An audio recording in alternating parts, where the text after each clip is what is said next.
Hello everyone, welcome to Fun with Maths. Today we are going to learn about the rational number, irrational numbers and real numbers. So let's learn about the rational numbers. So rational numbers are the numbers which is in the fraction form. Definition of the rational number is the numbers in the form of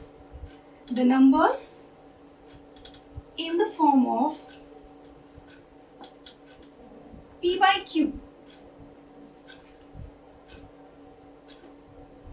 where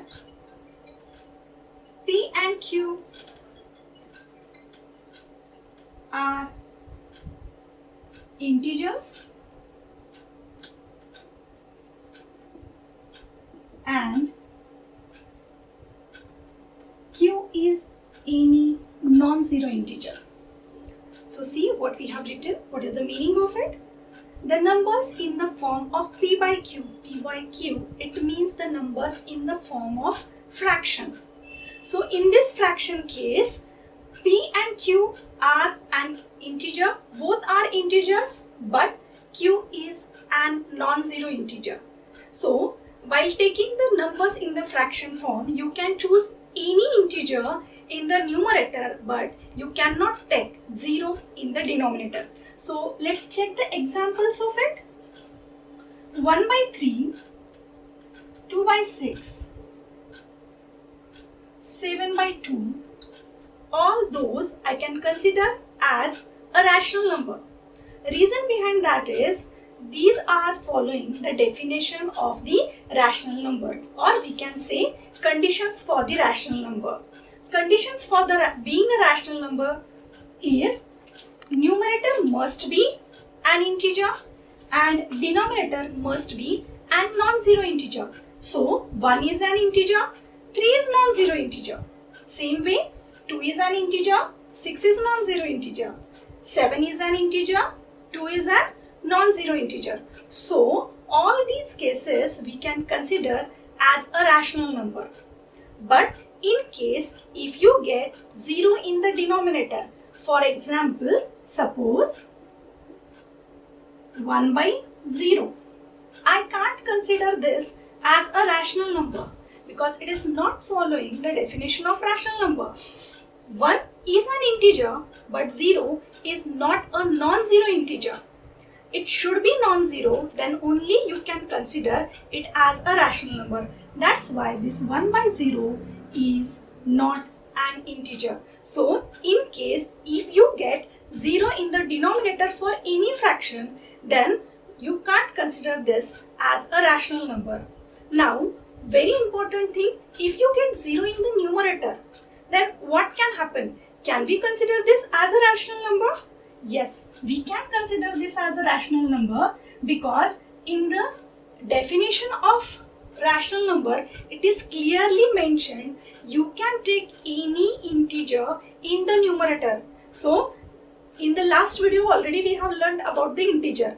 0 is an integer and you can take any integer in the numerator part, means of course you can take 0 in the numerator. But in the denominator you must get non-zero integer. So 3 is any non-zero integer. That's why this 0 by 3 we can consider as a rational number.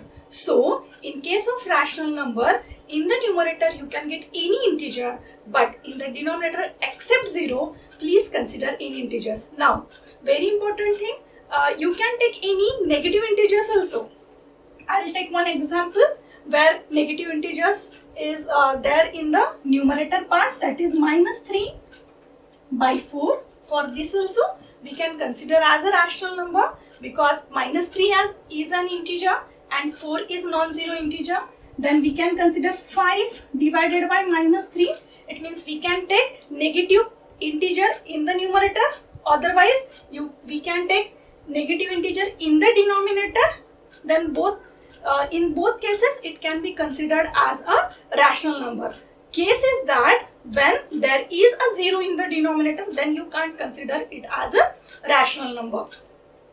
Now, decimal representation of those rational numbers is possible. Means when we try to represent those rational numbers in the decimal form, we can represent it. Means we can get exact decimal representation of it, or sometimes we might get the decimal numbers, decimal places, those are recurring.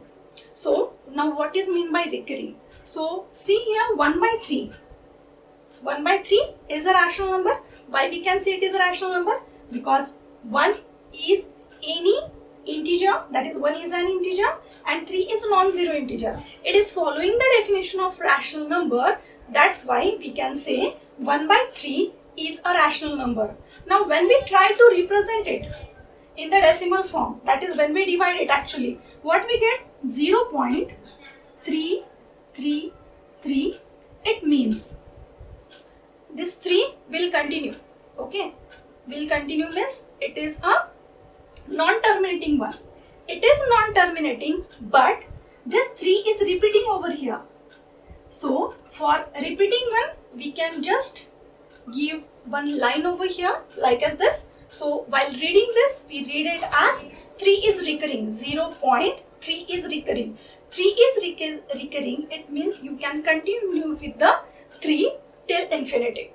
So 0.3 is the decimal representation of 1 by 3. Now I can consider this as a rational number because we know that 1 by 3 is a rational number as per the definition, and when we try to put it in the decimal form, we got its answer 0.3, and 3 is recurring over here. So when the case is you get the decimals is in the recurring form, decimal places is in the recurring form, in that case you can consider those numbers as a rational number. So we can state that decimal representation of a rational number is possible. Sometimes we can get it as an exact decimal place, or sometimes we might get it as a recurring decimal place. Now I will give one more example where we get the exact decimal representation of it. When we try to put 1 by 2 in the decimal form, of course 1 by 2 is a rational number. 1 is any integer and 2 is non-zero integer. So we can represent it in the decimal form. This is a rational number and we can write it decimal representation 0.5. Now see, in this case we are not getting any number is in the recurring form. Just exact decimal representation we got, that is 0.5. So the numbers which we can represent exact decimal places or the decimal places which are recurring, or those cases we can call as a rational number. So decimal representation of a rational number is possible. Now let's learn about the irrational numbers. Now let's write the definition of irrational numbers. A number is called irrational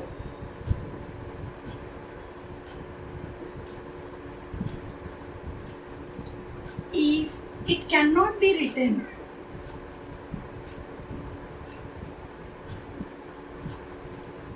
in the form of P by Q.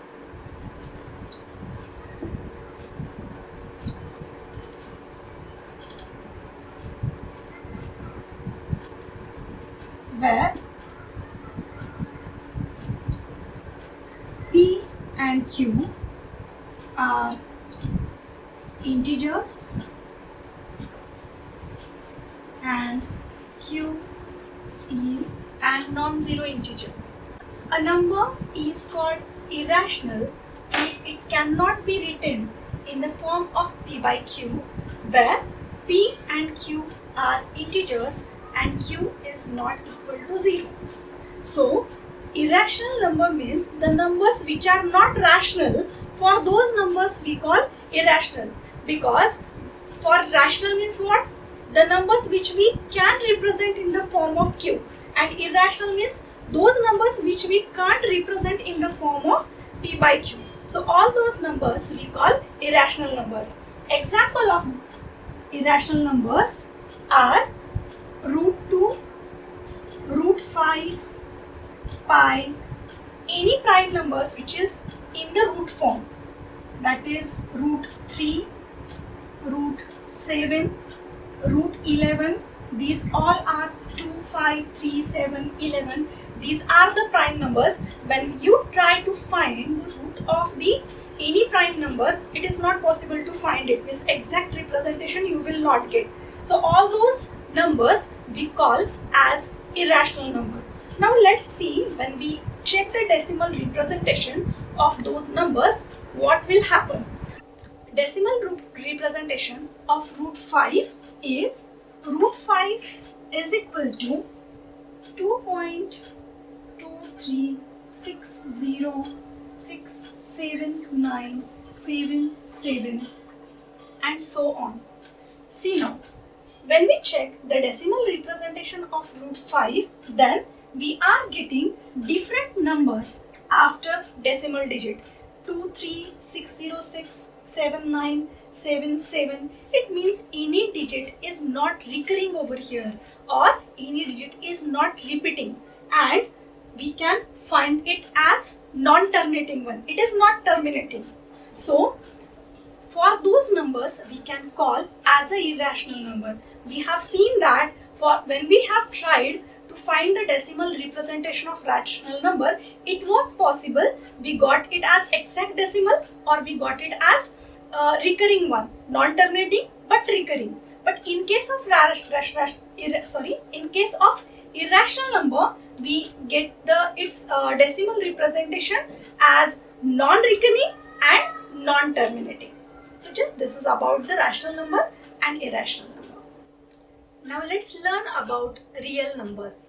So here is the definition of the real number, that is all rational and irrational numbers together make real number set. It means when you combine all rational and irrational numbers together, it will give you the real number set. So we can represent all rational and irrational numbers on the number line. We know how we draw the number line. On the number line we can represent all numbers. Those are integers. 0, 1, 2, 3, 4, 5. It is extending towards infinity. And here -1, -2, -3, -4, -5. And it is extending towards -infinity. So all those numbers we can see those are the integers. But these numbers are rational numbers as well. Integers are rational numbers. Why I can say integers are rational numbers? Because nothing is there in the denominator for any number, means there should be at least one. Okay. So these numbers I can represent this way. 3 by 1, 4 by 1, 5 by 1. So now check. I can check with the definition of the rational number. -1 is any integer, that is p by q form. P is any integer. Yes, -1 numerator number is any integer, and q is non-zero integer. So we can check denominators for all is non-zero integer and it is in the fraction form. So we can say all integers are rational numbers. Now we will check this, the definition of the real number. See what I have explained you. It is the combination of all rational and irrational numbers. So we can check here, these are the irrational numbers of course, and this somewhere in between you can get many rational numbers as well as you can get many irrational numbers over here. So when you combine all numbers together on the number line, we get the set of real numbers. So today we have learned about the rational number, irrational numbers and real numbers. Thank you.